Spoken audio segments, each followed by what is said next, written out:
함께 읽도록 하겠습니다. 로마서 12장 1절 말씀부터 8절 말씀까지 함께 읽습니다. 그러므로 형제들아, 내가 하나님의 모든 자비하심으로 너희를 권하노니 너희 몸을 하나님이 기뻐하시는 거룩한 산 제물로 드리라. 이는 너희가 드릴 영적 예배니라. 너희는 이 세대를 본받지 말고 오직 마음을 새롭게 함으로 변화를 받아 하나님의 선하시고 기뻐하시고 온전하신 뜻이 무엇인지 분별하도록 하라. 내게 주신 은혜로 말미암아 너희 각 사람에게 말하노니 마땅히 생각할 그 이상의 생각을 품지 말고 오직 하나님께서 각 사람에게 나누어 주신 믿음의 분량대로 지혜롭게 생각하라.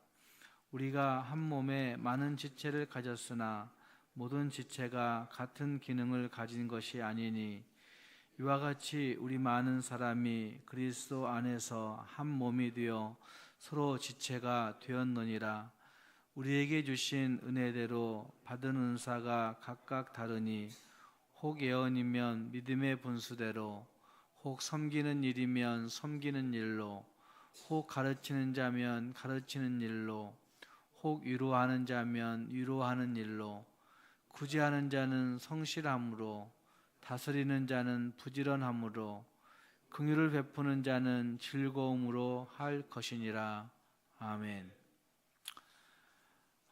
로마서는 1장 말씀부터 11장 말씀까지 거기에 구원 계획에 대한 하나님의 그 모습들과 또 그 하나님을 찬양하는 일들이 1장 말씀부터 11장까지 해서 쭉 등장하고 있습니다.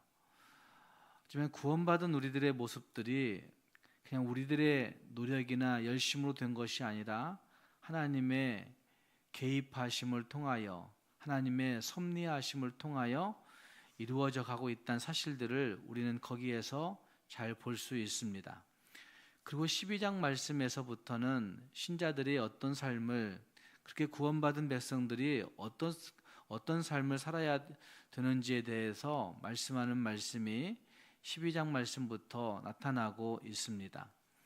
오늘 함께 읽은 이 12장 1절부터 8절의 말씀은 1절 말씀과 2절 말씀에서 새로운 그 구원의 은혜 가운데 들어온 성도들의 삶의 그 본질이 어디에 있어야 되는가 하는 것을 잘 말씀해 주고 있고, 3절 말씀부터 8절 말씀까지 해서는 새로운 삶을 살아가야 되는 성도들이 어떤 은사를 가지고 어떻게 살아가야 되는지를 말씀하고 있는 말씀이 거기에 등장하고 있습니다.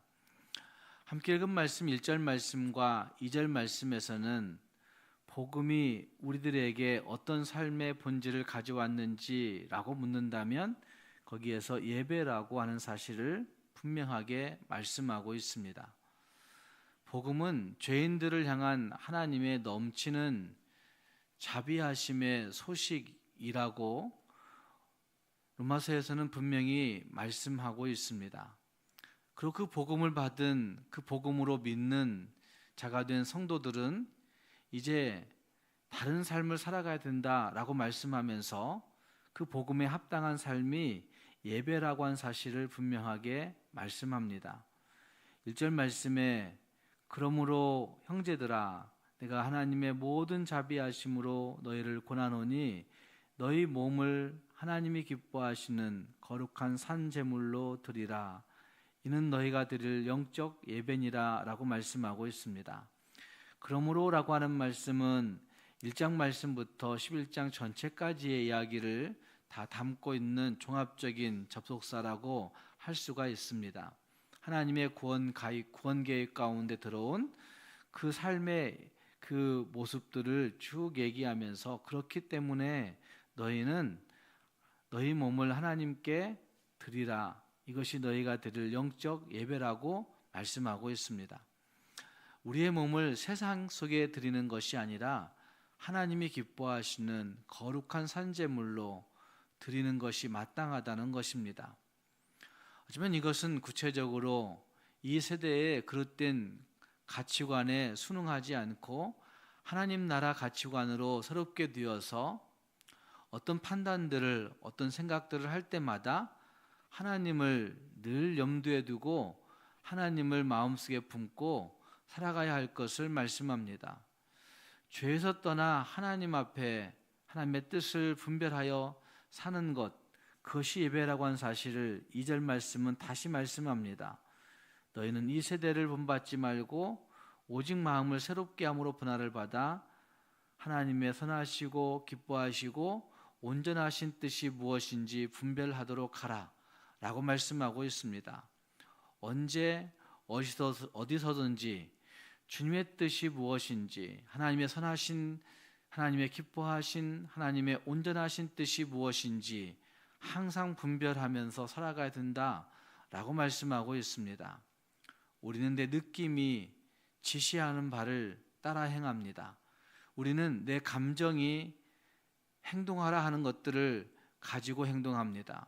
우리는 내 경험과 내 지식이 알려주는 대로 말하고 행동하며 살아갑니다. 그러나 그것은 모든 세상 사람들이 그렇게 살아가는 모습이지만 하나님의 백성들은 그 모든 것 가운데 하나님의 선하시고 하나님의 기뻐하시고 하나님의 온전하신 뜻이 무엇인지 항상 분별하면서 살아가는 것이 마땅하다는 사실을 말씀하고 있고, 그것이 복음에 합당한 삶, 예배라고 말씀하고 있는 겁니다. 오늘 우리 모두도 구원받은 우리 모두가 하나님의 복음에 합당한 삶으로 항상 예배하며 하나님의 뜻을 분별하여 살아갈 수 있는 우리 모두가 될 수 있기를 주님의 이름으로 축복합니다. 그 다음 3절 말씀 이하에서는 복음이 가져온 가장 큰 변화 한 가지를 또 이야기하고 있는데, 3절 말씀에서는 그것을 생각이라고 말씀합니다. 어떤 생각이냐라고 묻는다면 어쩌면 마땅히 생각할 그 이상의 생각을 품지 않는 생각이라고 말씀하고 있습니다. 어쩌면 그들은 자신을 복음의 믿음으로 들어온 그들은 자신을 하나님의 시각으로 바라보되 너무 낮게도 너무 높게도 보지 않는 그런 모습이어야 된다는 사실을 이렇게 말씀하고 있는 것입니다. 너희 각 사람에게 말하노니 마땅히 생각할 그 이상의 생각을 품지 말고 하나님께서 각 사람에게 주신 믿음의 분량대로 지혜롭게 생각하라. 자기 자신에 대해서 어떤 태도를 취해야 될는지, 너무 높게도 너무 낮게도, 겸손하지만 비굴하지 않게, 당당하지만 교만하지 않게 자신을 평가하며 생각하는 모습이 있어야 된다는 말입니다. 특히 이 다음 구절부터 등장하고 있는 공동체의 이야기에 비춰보면 어쩌면 상대를 얕잡아 보거나 자신을 과대평가하지 않고 공동체 안에서 하나님께서 부여하신 내 자신의 고유한 역할과 위치에 어울리게 마땅하게 생각할 그 이상의 생각을 품지 않고 생각하는 그런 모습, 도대체 무슨 관점일까라는 생각이 들게 됩니다. 어떻게 해야 마땅히 생각할 그 이상의 생각을 품지 않는 것일까? 그건 곧 믿음의 관점으로 생각하고 하나님의 관점으로 바라보고 하나님의 관점으로 생각하는 그런 모습을 의미하고 있다고 할 수가 있을 겁니다. 복음이 가져온 가장 큰 변화는 생각에 있습니다. 세상이 주어지는 그 생각으로 살지 아니하고 진짜 하나님이 주시는 하나님의 관점으로 생각할 수 있는 그런 모습, 이것이 복음 앞에 선 우리 모두가 진짜 가져야 할 가장 큰 변화라고 할 수가 있는 것입니다. 세 번째는 복음이 가져온 또 한 가지의 모습을 표현하면서 그건 공동체라고 한 사실을 분명하게 말합니다. 4절 말씀 이하에서 우리가 한 몸에 많은 지체를 가졌으나 모든 지체가 같은 기능을 가진 것이 아니니, 우리 많은 사람이 그리스도 안에서 한 몸이 되어 서로 지체가 되었느니라 라는 말씀으로 공동체의 모습을 분명하게 말하고 있습니다. 예수님을 믿는다는 것은 예수님의 몸에 참여하는 것을 성경은 분명하게 증거합니다. 그리고 그 예수님의 몸은 다양한 지체들로 구성되어 있습니다. 그 다양한 지체들을 하나로 묶는 존재가 예수 그리스도이신 것입니다. 그래서 다양성 안에서의 일치가 가장 중요한 모습이라고 이야기할 수가 있고, 다양성 안에서 일치가 가능한 것은 바로 예수님께서 우리를 서로 연결시켜 주시기 때문이라고 성경은 증거하고 있는 것입니다. 진짜 우리가 믿음을 가졌다 하는 것은 이 공동체 안에, 다양성 안에 일치를 가지고 예수 그리스도 앞에 서는 것이라 할 수가 있습니다. 예수 그리스도께 순종하는 마음, 그 마음을 가지고 공동체 안에서 서로를 존중하고 상대를 배려하고 행하는 그런 모습, 바로 이것이 교회라고 성경이 말합니다. 오늘 우리 모두가 복음이 가져온 또 하나의 변화, 공동체라고 하는 사실을 분명히 기억하면서 예수님 안에서 교회의 공동체로 모이게 된 우리가 정말 다양성 안에서 예수님 때문에 일치성을 가지고 살아갈 수 있는 우리 모두가 될 수 있기를 주님의 이름으로 축복합니다. 또 한 가지는 복음이 준 또 하나의 선물은 은사라고 할 수가 있습니다.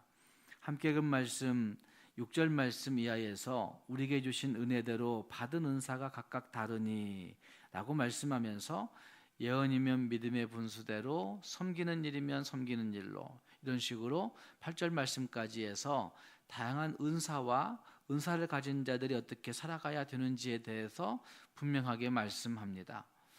어쩌면 이것은 성령의 능력에 의지하여 살아가는 존재가 되어 있음을 말씀하는 것이라 할 수가 있을 겁니다.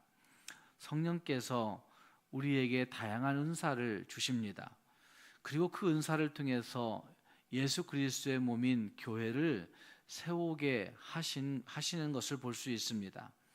그래서 사람마다 각각 다른 은사가 있고 또 그 은혜대로 받는 그 은사가 있다는 사실들을 말씀하고 있고, 그 은사를 어떻게 사용하는지의 모습들을 이야기하면서 오늘 우리에게 여러 가지를 표현하고 있는 것입니다.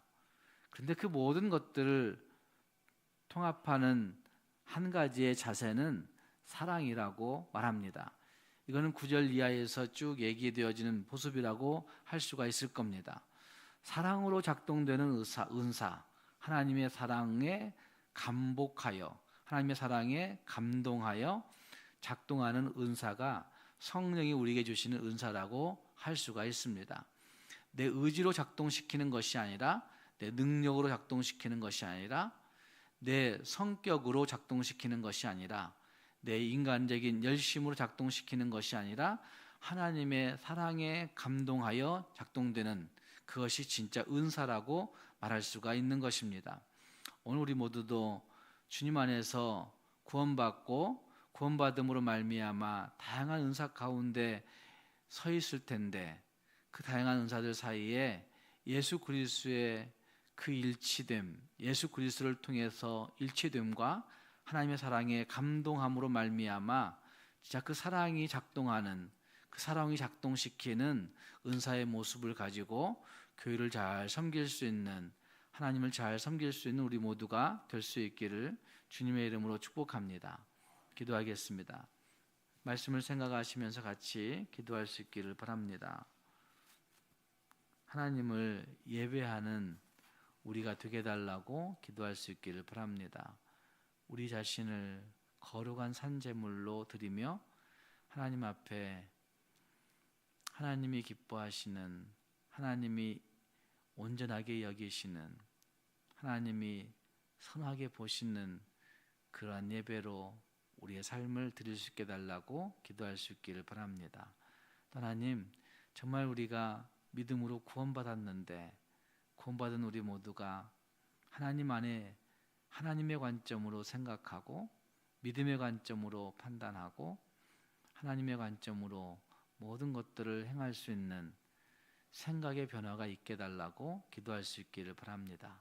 또 하나님 성령 안에서 주신 그 은사를 가지고 하나님을 잘 섬기고 교회를 세워갈 수 있는 우리가 되게 달라고 자신들을 생각하며 말씀 생각하며 기도하고, 교회를 위해 기도할 때 교회 여러 기관들을 생각하며 기도해 주시기 바랍니다. 전도하는 기관들, 찬양하는 기관들, 교육하는 기관들, 또 여러 위원회들, 그리고 구역교회를 위해서 같이 기도해 주시기 바랍니다. 또 교회, 나라와 민족을 위해서도 함께 기도해 주시기 바랍니다. 기도하겠습니다. 하나님 아버지, 주님의 은혜와 사랑을 감사합니다. 주 앞에 믿음으로 구원받은 우리들이 주님 바라보며 주님 의지하며 살 수 있게 해주신 것을 감사합니다. 하나님 아버지, 정말 믿음으로 구원받은 우리 모두가 이제는 우리의 몸으로 하나님이 기뻐하시는, 하나님이 선하게 여기시는, 하나님이 온전하게 보시는 그 일들을 항상 생각하고 그 일들을 분별하고 우리의 몸을 주 앞에 산제물로, 거룩한 산제물로 드리며 살아갈 수 있는 주님의 사람들이 될 수 있도록 인도하여 주시옵소서.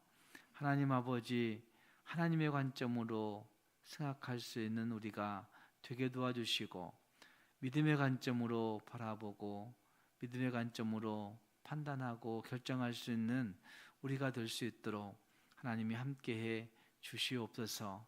하나님 아버지, 우리에게 주신 모든 은사를 따라 사랑으로 그 일들을 잘 감당하여 하나님의 교회를 잘 세워갈 수 있게 도와주시고, 하나님이 기뻐하시는 모습으로 세워지는 우리가 되게 하여 주옵소서.